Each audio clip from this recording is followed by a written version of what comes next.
Hello and welcome to Smiling Souls. This is Stephanie Keenan Ray and Wendy Tadiucci. How you doing today, Wendy?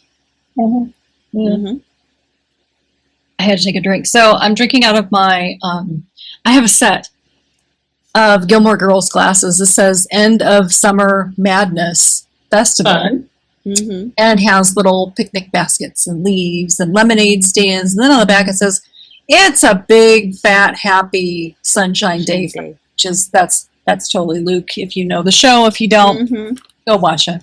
Yep. It's a fun one. Yeah. Oh, do you know Gilmore Girls, Kim? Yes. I actually watched it with my son when he was younger. Because it was clean and it was informative. Yes. And they talked really fast. Mm-hmm. Yeah. That was my son's response. He was like, they talk really fast. Okay, so, well, yeah, and serious question, Kim. Are you Team Jess? Are you Team Logan? Are you Team Dean? You just threw me. You're like, who are you talking about? Rory's boyfriends. Oh. See, I haven't watched it in so long. I just remember the guy who's, trying to think what his name is. He was part of This Is Us, yes. Yeah, Jess. Yes. It's the only way to be, so. In my world, yeah. We can approve of you now. We are Team Jess, so welcome to the team. Oh, yay! She's like, yes. I'm doing well, Steph. I'm a little all over the place, but you know, I'm just rolling with it. Yeah, I'm feeling that way. I've been feeling some minor overwhelm lately, but you know, just kind of like it'll all work itself out. It's fine. That's a great perspective. It will all work itself out exactly how it's supposed to. Mm-hmm. And then this morning, I was so upset. I slept in, and it's trash day here. And oh shoot! I did not get the trash out. Like I woke up, I was getting out of bed, taking my medicine. As I heard the trash truck come up the hill, I was like, and so I go. Like, in a hopes to, like, get out to the curb. I was like, no, this isn't going to happen. So then I was like, damn it. But then I realized that they only picked up, like, it was a different trash guys. So they only picked up the other side of the street. So my neighbor's trash was still there. So I was like, oh, they're going to loop back around. So I'm like, okay, I'm going to go do this. And then as I was getting the bathroom trash, they came. I didn't do the cat's litter. I just ran out with the trash bag. Mind you, just woke up.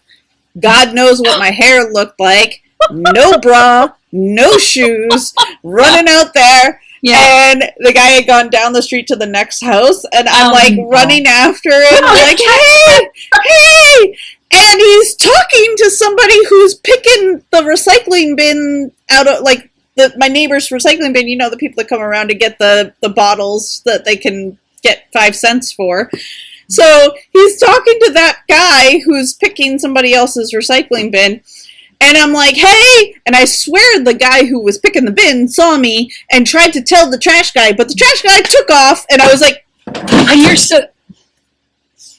And things are falling. Things are falling. No. I don't even know what just fell, but something fell. And I was like, what the heck?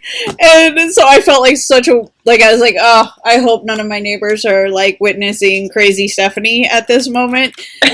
And so then I decided, okay, well, I'll just do the litter, put it in the back. We have a big, Rubbermaid trash bin. Yeah. So I was like, I'll throw it in there, and I just have to remember to throw it in the trash next week.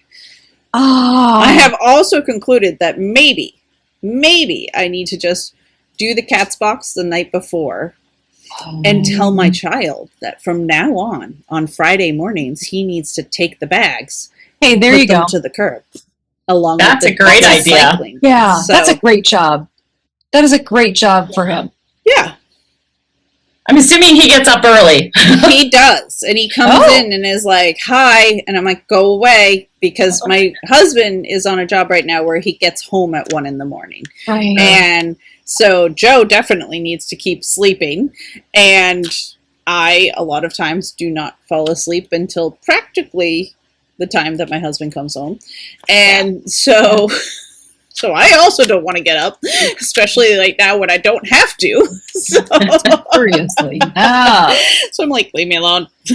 Well, it's hard when your husband isn't home and he's waiting to get home and you're making sure that he's right. I get it. Mm-hmm. Yeah. It's one of those weird things. Like if we were like when we were on the road, I didn't worry about Joe.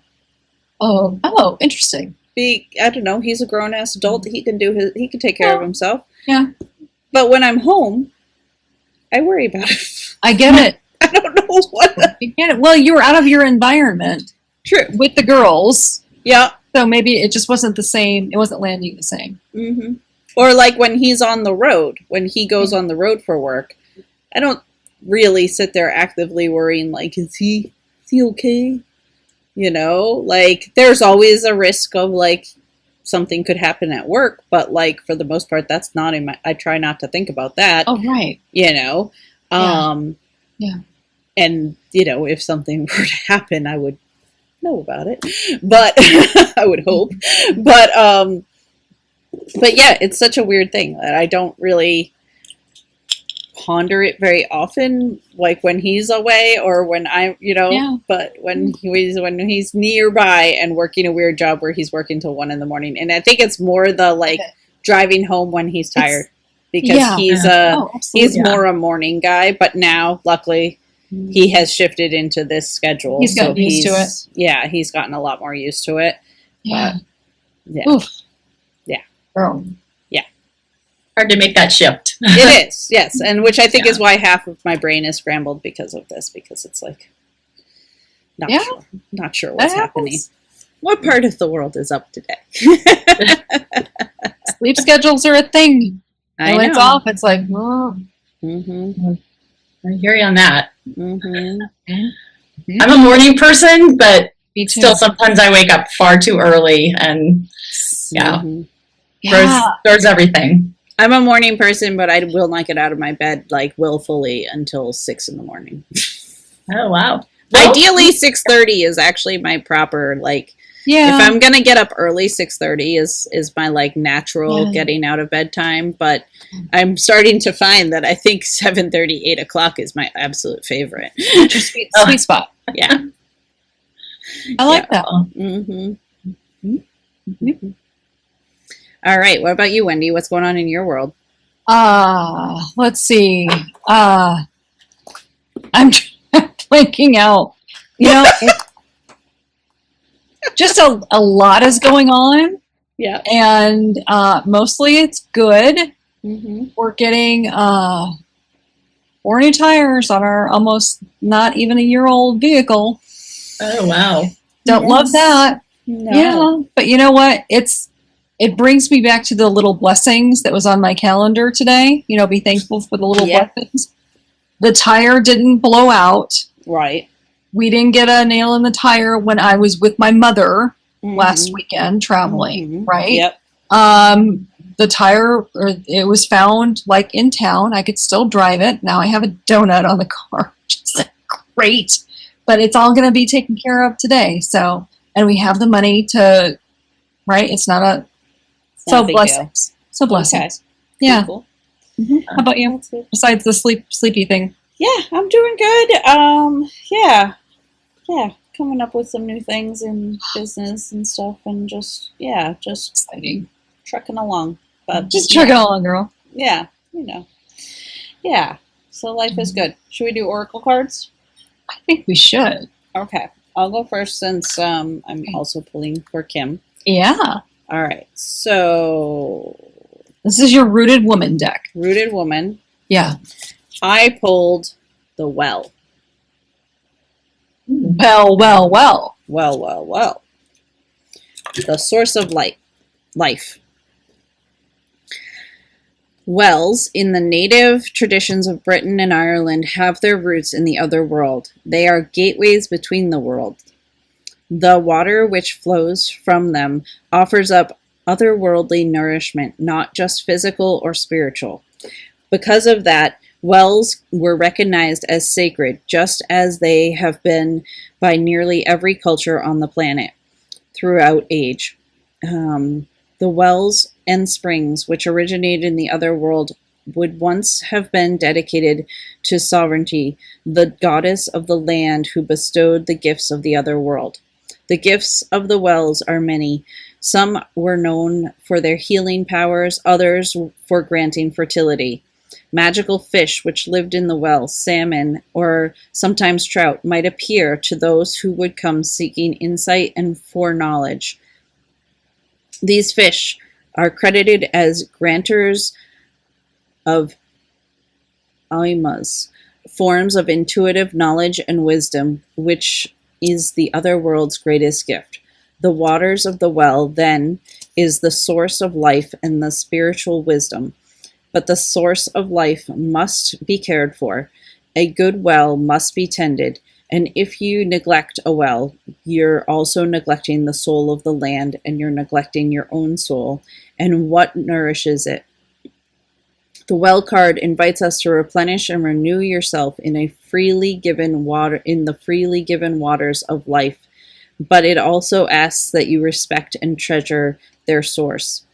In the spirit of reciprocity, we offer in return our love and our gratitude for all in this world that upholds us. Wow. So again, this makes a lot of sense. Sure is. Yeah. And actually, near the end, I was thinking about how, for me, the going to the ocean is a big renewing of my soul type thing. So, being that it's summertime, that is what I do. Last week, Gabe and I went, and after recording, on Friday, I had one other call, and then we took a picnic and went to the beach and had an evening picnic, at the beach, and spent a couple hours just, having fun. And it just renews your soul, even if it would, and it was a windy, cold day once we got down to the water. So it was kind of funny, but it just makes you feel so much happier. And the things we were talking about of just going out in the yard and watching the animals, and just the little things, enjoying the little things, the little moments that, and that's what I've been trying to do. So it's beautiful. Yeah. Just changing your scenery. Mm-hmm. Even you and I talked about this stuff, and I felt like I was chained to my desk. Mm-hmm. And that was me. That was an internal thing. Turns out I wasn't. Turns out I can go out on the patio and I can work. Yeah. Shocking. So I started doing that. Just a little change of scenery. It just changes the vibe, the energy. Get out in nature, fresh air, see the animals, see the butterflies. So get a little vitamin D. Or a lot of vitamin D, whatever. Yeah. I love your cards. They're always on spot. Can I give flowing? Those? I like the imagery of the flowing that you described. That it's not stagnant. It's moving, and you're moving, and things are moving within you, and which is what you want in life, in your body, your soul, your mind, all the things. Yes. Mm-hmm. Awesome.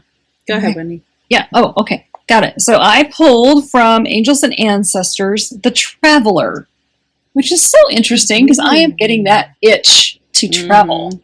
This says, welcome any opportunities to travel either to the outer world or to your inner worlds. The Traveler card represents the gypsy spirit within. I have a t-shirt, it's a butterfly, and it says Gypsy Soul, and I love this t-shirt. Anyway. That's awesome. The opportunity to move in a new direction is coming your way, and ancestral wisdom is encouraging you to welcome it with open arms. Going on a trip is an exciting process, not only because you learn about the world, you also learn about yourself.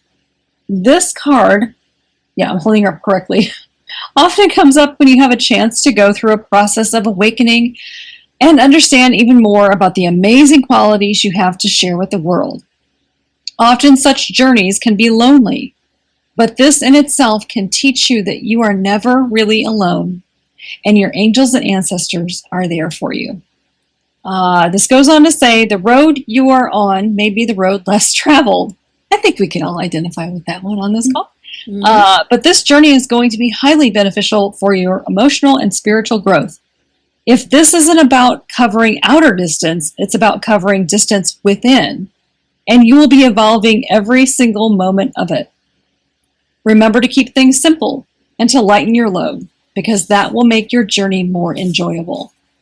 You're also being encouraged to see how far you've come and how you've really grown as a person, because this recognition will support you in going even further. And there's a good chance that along the way, you'll make new friends who will become companions for a lifetime. Dang this card. Yeah. Yeah. That's awesome. Steph, you're one of my companions for a lifetime. Mm-hmm. Lifer girl. Yep. Mm-hmm.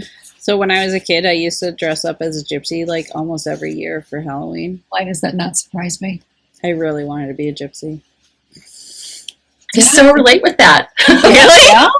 Well, so what I did when my son was in college, I decided I wanted to surprise him at Halloween. Mm-hmm. And of course, I don't think he was 19 at the time, probably didn't want his mom showing up. So I dressed up as a gypsy and showed up and surprised him. And he was kind of unnerved at first because I had this black long wig and I had, the dress and all the little belt with the little coins on it, and I had a little ball and that lit up and showed up, and he didn't recognize me at first. What was his reaction? Who was this weird woman? Well, he was like kind of stunned because this was a house of, I think there was 4 or 5 guys that lived in this house. Oh, okay. Yeah. And it was Halloween, but they were not expecting trick-or-treaters. You probably totally spooked him without knowing who you were. Like, why is this woman here? I did. But I brought a whole big container of chili that I think smoothed things over, so they were not hungry. Yeah. Food is always that thing. Oh my gosh, I love that, Kim. That's great. It was fun. I feel like you were the cool mom. Well, I don't know about that, but every once in a while I had an idea that was like, okay, I'm just going to do this and see how it turns out. I love that. Funny. That is the way to do it. Let's see. Oh, Steph, you gotta, Yep, I'll do Kim. Okay, so I think it's Kylish. We'll go with that. Protector of the wild. Oh. In Irish and Scottish folklore, the Kylish is the divine hag, the creator goddess of the land, who gives shape to the earth throughout all its long ages. The story tells of how she constructed enormous mounds and megaliths in a single night, and how she shaped the hills and the mountains and caused great lakes to form. Like the cycles and seasons of the natural world over which she presides, the Cailleach renews herself constantly. Each year in spring, or every 100 years, and usually by bathing in a certain body of water. But above all, the Cailleach is presented as a fierce protector of the earth and a guardian of its balance. She ensures that humans could not take more than the land can give. Hunters had a great respect for her, and if they followed her instructions on which deer to kill and when, she ensured that they were always provided with enough food and pelts. In these troubled times and changing environmental conditions, we women need to embrace our inner Cailleach and stand for the integrity and health of the wild places and creatures of this world. The Cailleach is our ally in this work, teaching us that we are the land and the land is us, and reminding us also that to grow into an elder is to become strong, enduring as the beautiful old bones of the earth. It's a pretty cool card. That's awesome. And so much to it that kind of resonated with me in the timing of it. I do have Irish roots. Yeah. And my sister happens to be over there right now. So there's that connection. And I think that just thinking about the word seasons came up a couple of times in there. And I talk a lot about seasons because, it's those they're sometimes long, they're sometimes short, and recognizing what each season brings. And for me right now, even just thinking about timing and letting the timing go rather than me trying to hold on to it. And set, it's great to plan, but becoming too controlling over those plans is not good either. So that reminder of nature knows, the earth knows when to move through a season. And we here in Colorado are in a drought season right now. I mentioned earlier to Wendy that we had a little bit of rain last night, but we're struggling. And trusting that there's things we can certainly do, but also trusting that the earth knows when to move through that. Wow. Yeah, that's profound. I caught that cycles and seasons too, and I thought of you, Kim, and the work that you do. So I feel like this is a really good opportunity for me to and for us to welcome Kim to the Smiling Souls podcast. Kim Byrne is a life and leadership coach, speaker, and founder of Seeds to Stories. Boy, you have to have cycles and seasons to work with that name. She helps women who have checked all the boxes in life and career, yet still feel something inside asking, is this really the life I want? Kim believes most women have not outgrown their entire lives, only the version that forgot to include them. Her work explores identity, leadership, and what it means to choose yourself again, especially during seasons of transition, uncertainty, and personal reinvention. She shaped her own experiences with career evolution, motherhood, caregiving, and major family transitions. Kim brings honesty and depth to conversations about change. Through story, thoughtful reflection, and practical insight, she helps women clear the roles, expectations, and old stories that no longer fit, rebuilds self-trust, reconnect with what matters, and create lives with greater truth, meaning, and intention. So welcome to Smiling Souls, Kim Byrne. Thank you. It's fun to be here, and I have to share with you real quick. I chose my drinking cup with you guys in mind. I went to grab a cup, and I'm like, I have to have that one. Nice. I love it. Smiling Souls. Oh my gosh, I love that so much. That's so cool. So one thing I noticed, Kim, is in your work, you said something about you didn't have a dramatic shift. You didn't have a dramatic transformational moment that brought you here. Can you talk about what it was that got you here? Yeah, there's been a couple of what I would say is small moments, and I think sometimes it's easy to dismiss those as unimportant. They're not dramatic enough, and so the story doesn't really resonate or matter to the rest of the world.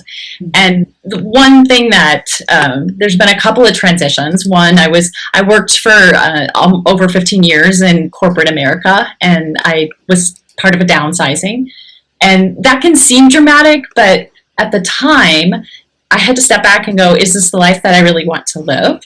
And my son was 4.5 at the time, and I thought, we worked really hard to get to this point, and I think I want to spend time with him. And so I did that. And then when he went off to college, I thought I had it all figured out. I've been doing writing and some consulting, and then I kind of went, I don't know if this is it. And stepping back again, it wasn't a big moment. I'm sitting in my office today, same office I was about 8-9 years ago, where I went, is this it? Is this what I want? And I started thinking, and I'll tell you what, I walked out into my garden, and I have a garden that gets a drip system to it, and then I have a place a garden that is kind of on its own. It does what it needs to do. It doesn't need, there's plants that are very hardy in dry conditions. But there's just one part of the garden that I kind of never really paid attention to because we had pulled out this big ugly bush. It had survived, but there was nothing pretty about it. And I happened to walk past that section and something caught my eye.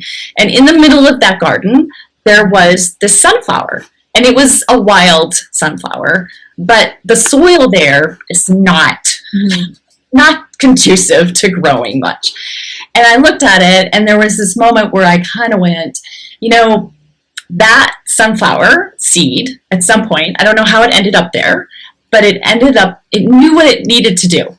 And it found the resources it needed and managed to grow. It was only one, but I looked at that and I thought, isn't that interesting? And I'm a metaphor lover, I guess. Right. And to me, it kind of represented how we have those seed ideas or something that's been planted in us, and under the conditions where we go, we trust it, and maybe we need to nurture the soil around us.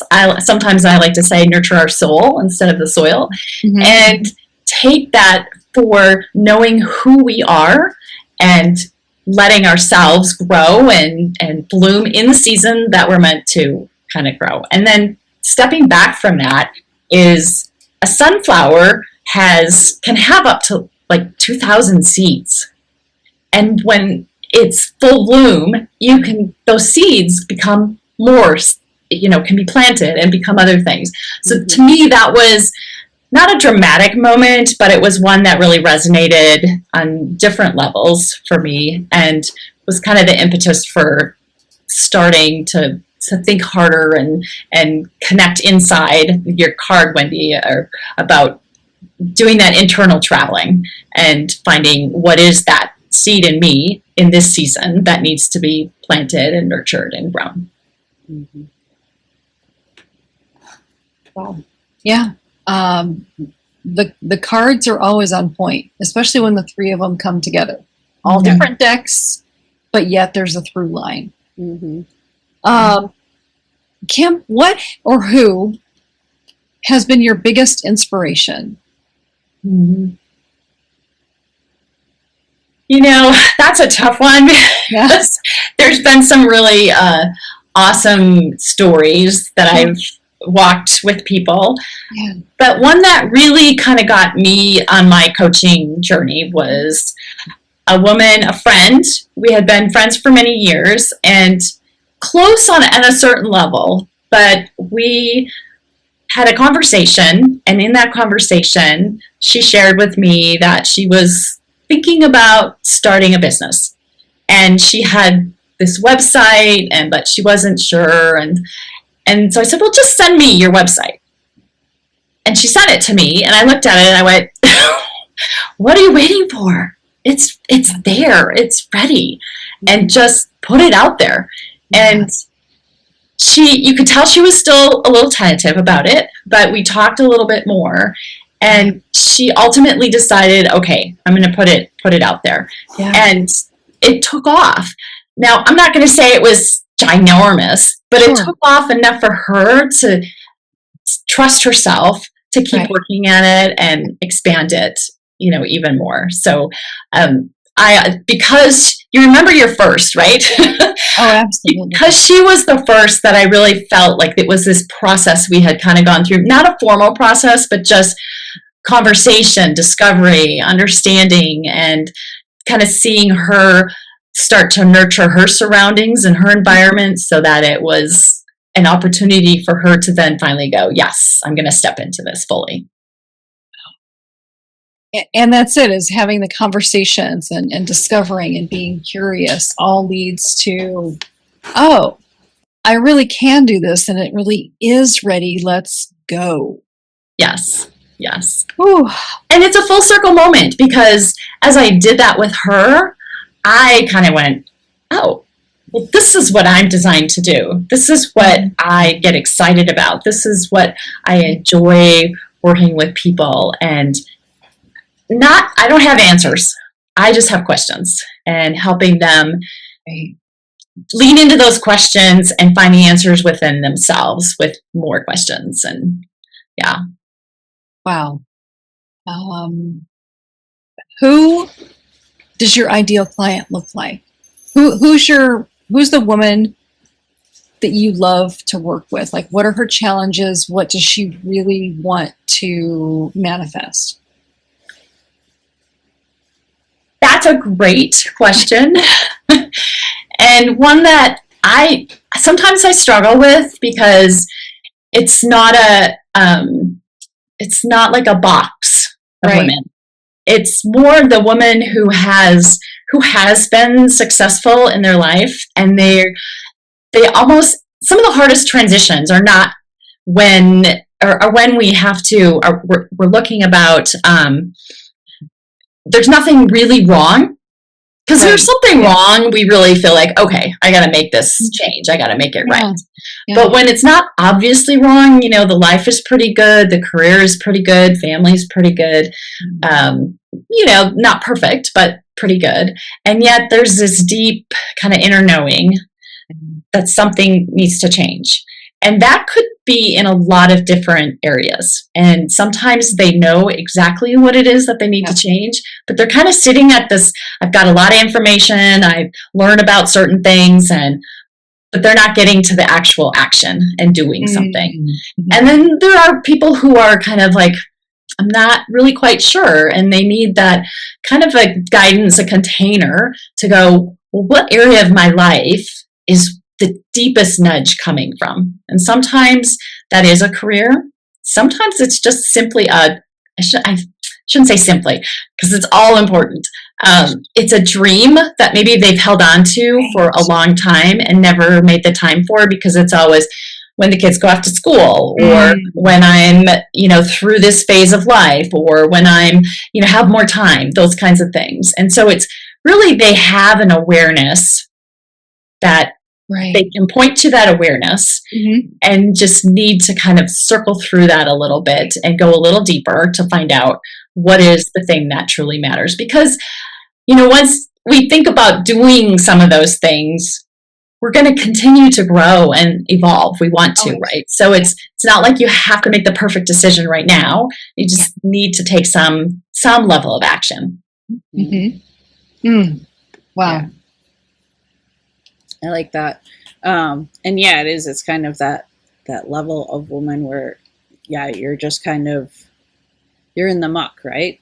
You don't know how to change or what it is or what needs to shift. Sometimes you're just kind of in the muck going like, this isn't right. Yeah. That little feeling of, something's not quite right, messy. It might feel really messy, but it might just feel slightly messy. Or just like off. Yeah. And trusting that, because I think that's the thing as women, we tend to push down or ignore and think, oh, well, there will be some sign that tells me I need to move forward, or when the kids are gone, or when I get to this point in my career, then I will have that energy, time, whatever it is. And those are the nudges that are like, oh, they're so precious and treasure to like really listen to and trust yourself, that to take a step towards that, because you may not have it all figured out, right? Because sometimes we just need to take a step in one direction, and then it becomes very clear, like, yes, I continue here, or no, you know what, I need to kind of shift a little to the left here. Yeah, and it's the decision to allow, right? Okay, I'm seeing the signs. Am I going to allow myself the curiosity? Because you don't have to. You can just like, no, I'm not gonna be curious about that, and that's a choice. But when you allow yourself that curiosity, then you get to see that next step, or even that half step, and go, oh, I think this is it. I'm just gonna do it. But then it unfolds for the next, the next thing. So that makes total sense, Kim. And I love working with curious women because that's one of my core values and what I kind of judge, help use to determine whether I'm going to proceed with something. Because if I'm really curious about it, there's that sparkle that comes along with it of like, ooh, what is this? And to trust that it's not, we label it so quickly, oh, that's a rabbit hole. And it's not. It's you're following your curiosity to a point where you go, you know, I'm no longer curious about this. And so I've taken this as far as I need to take it. But what I learned along the way has created other places of curiosity. That's a good perspective. Well, and I think there's so many people who think so linearly about life. Like, I have to do this, and I have to achieve this, and I have to, you know, have this job that's doing this, and and like, when I think of my life, I have a very twisted path. And especially in the healing realms of things that I've been pursuing since I was a kid. Like, it's like I always had been learning because it was something of interest. I didn't know how it was gonna play a true role. I knew I always leaned towards like I want to be some sort of healer, helper. But then it was like, you know, I fell into a catering job, which I also really loved because it's creative, it's fun, it changes every day. You don't know what to expect. You have to think on your feet, you know. I liked that to a point when I was like watching my bosses, who were two bosses, you know, married to each other, and they would like meet at a job on a Saturday night so that they could eat together and go back to the jobs that they were working, you know? I was like, I don't want that life. But I kept pursuing and kept, you know, discovering things mostly out of curiosity and not necessarily like, I'm going to do this so that I can get to here, right? And then a million years later, it all falls into place, you know? Now it all makes sense. But most people, like, just the other day, my dad was saying, like, he's like, he was apologizing for having not been really paying attention to what I was doing with my career. And I said, well, it's fine. Like, I don't really promote it to my family because you're not my clients. You know what I mean? Like, and to me, when I'm with my family, I want to talk about life. I don't want to talk about my sister defines herself by what she does, right? Or she used to. And so she'd always come to me and be like, what's happening? Da, da, da, da, da. And at the time I was working a desk job. I'm like, I don't bring that home. We don't talk about that. So I was like, you know, it's fine. I didn't expect you to really know what I do anymore. But, you know, there are so many people who think that they have to be achieving and they have to be hitting these certain standards, right? And in all reality, it's like life is a journey, and the things that you pick up along the way are going to lead you to the right spots. And you kind of have to trust and figure out the pieces along the way. Like, you know, obviously I've done a lot of different things, but yeah, it's just interesting. It's interesting how it all works, and it's cool that you help people figure out their seasons. Or, you know, even, you know, Wendy, you used to be very like type A, this is how it's gotta be, and you've kind of figured out like, I can flex. I can go out on the patio and do work from the patio. Right. Well, and I was just thinking too, Steph, like, I feel like, Kim, this is where your work shines, because I feel like the women, because I speak from experience, I was this woman, right? The linear, got to get this done, got to get this done. No, I don't have time for fun. No, I don't have time for creativity. No, I can't be curious. For me, that was a trauma response. That was a stress response. That was a burnout response. So I feel like, Kim, that's where you shine, is helping women get out of that mindset and into one of curiosity. Am I on track here? Yes. Yeah. Yes.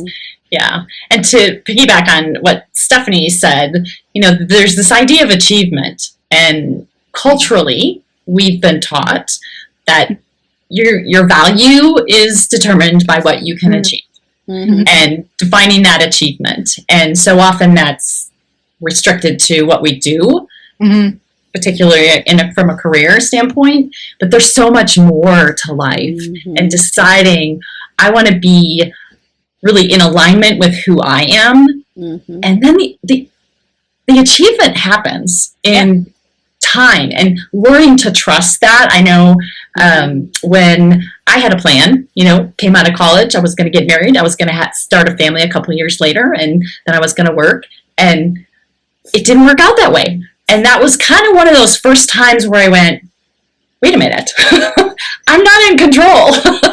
My timing didn't match with the divine, right? So, but sometimes we need that on the head a few times before you kind of go, okay, and then when you get to a point, and I'm still learning this, is when you can release that, release that timing, release the results, release the expectations. Man, life just comes along and abundantly shares things that you weren't expecting, or more than what you were hoping for. And learning to lean into that, it's like a skill, and we need constant kind of reminders. At least I feel like constant reminders of that, right? Well, me too. I'm still learning it. I'm always learning it. I think I can be learning that and relearning it the rest of my life. Yeah. Hey, hello, trust. Yeah. Got it. Because when I do, everything works out for my highest and best. Yeah, every single time. When I try to control and worry about it, it doesn't go so well. Yeah. Exactly. It is. It's so true.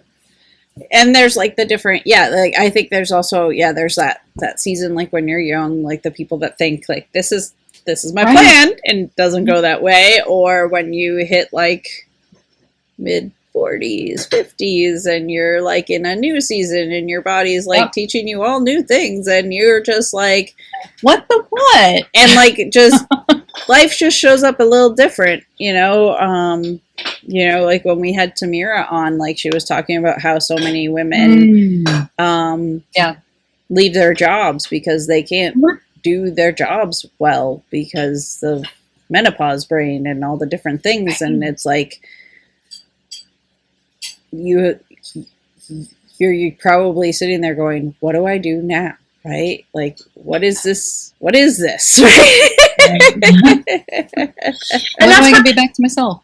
Yeah, and that's where community, I think, is so important, right? Because you need to like share to whatever you're comfortable sharing, but share experience, because we often think, well, I'm the only one that's dealing with this, or my circumstances aren't. We go in comparison. My stuff's not as bad as that person. Right. I actually had a doctor who's told me that, like, well, your menopause is your perimenopause. It's not as bad as, I sit in these meetings, and it was like, okay. And I took it like, okay, it's not as bad. So I need to just like, and we do that with so many things where my circumstances aren't as challenging as another person. And it's like, you know what, you were given circumstances to grow, and that is what is hard for me might be easy for you, and what's easy for you might be really hard for me. So getting out of that feeling like you have to judge it, and just learn from what you're gathering as you move through it. That's so important. It's not good, it's not bad, it just is. It's a good perspective to have. It is. Yeah. Oh my goodness. What is your favorite thing? Like, what's your favorite way? Like when people start to make their transformations when they're working with you, like what really lights you up? Yeah.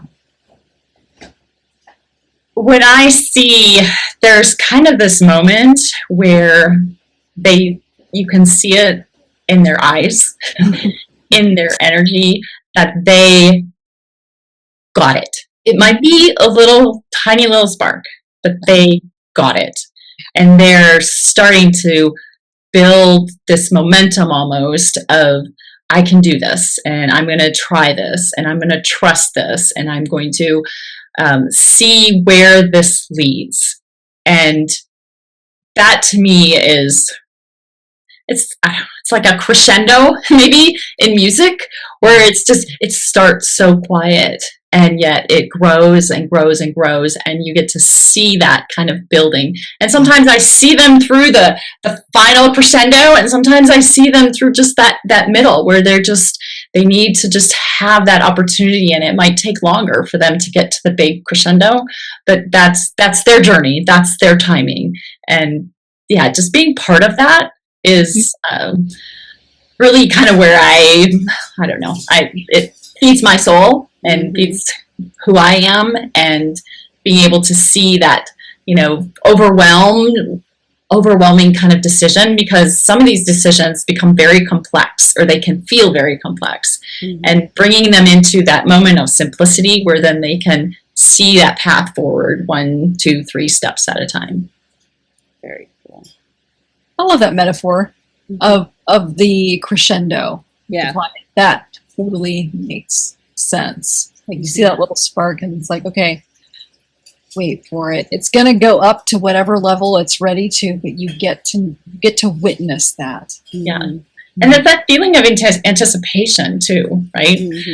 It's not the end result that is so magnificent. It's really that building and that anticipation and seeing where it's going and just being a part of that. Yes.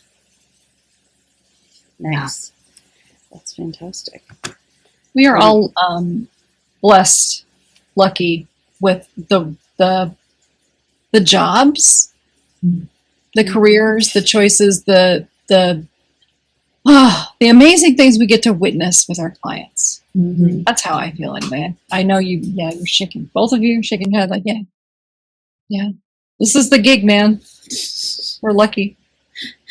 We are lucky for sure. And I'm grateful that we get to kind of create our own worlds. We really do.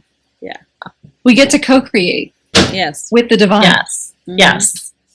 That's the thing I think sometimes we forget, that I'll speak for myself. I do too. Back to the planner in me.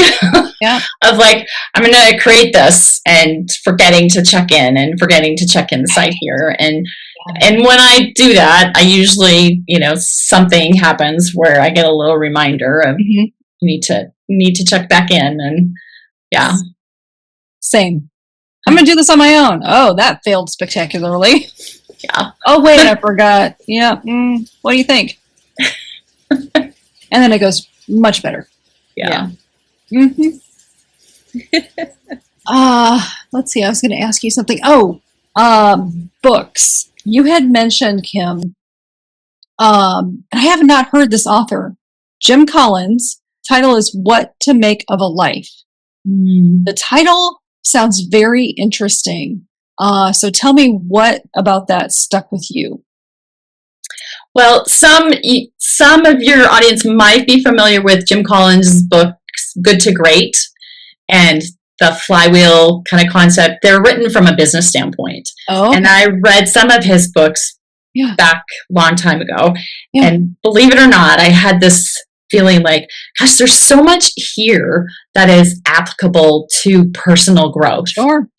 And I wish he would do something. Well, apparently he was ahead of me in thinking that, because this book really is about that. It's a lot of stories of men, women, people that you would recognize, and their journeys through what he calls cliffs and the fog, and those moments of when we get to a point and things really change. It could be a diagnosis, it could be a loss of job, something that feels really like, I'm at a cliff, am I going over or not?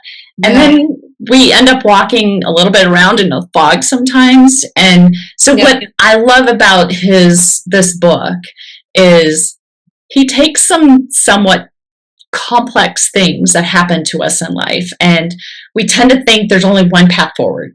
Right. And when you listen, he's done so much research and paired people who had very similar lives, but the way they move through them are very different. And yet they're very successful, right, in what they were doing because they were true to themselves. Maybe they weren't all the time, nobody can be, but they followed the path that made sense for them. And so it's a great book to read from a reflective standpoint of that's why I love stories, because when we read a story, it takes us out of ourselves and we start to get these nudges of like, oh, I do that, or that feels a little familiar. And we can turn that back to, a mirror for ourselves to think, okay, maybe I could do something different. Maybe not exactly what this person did, Right. but maybe try something different, try this. And it opens us up, I think, to possibilities rather than thinking there's one path through life and I need to find it and I need to find a purpose and then all will be well. And it doesn't work that way, right? Yeah. Man, how boring would it be if we just took the one path in life? Just right. Anything else, Steph? No, I think, pardon me, I think this has been an amazing conversation. So Wow, yeah. Yes. The seasons and all the things. And so where can listeners, viewers find you? So I have my website, Seeds to Stories. I do a lot of writing out there. I'm on Substack, and then I do some videos out on YouTube as well. So there's that opportunity to kind of see what I do and talk about, and yeah. Wow. Well, thank you so much for being our guest today. If you have liked this episode, go ahead and, like it. And then also subscribe and hit the bell and do all the things because it really does help the channel. Mm-hmm. Yes, and thank you so much for being here, and we will see you next time. See you Thank you. Thank you for having me. Of Thanks, course. See ya.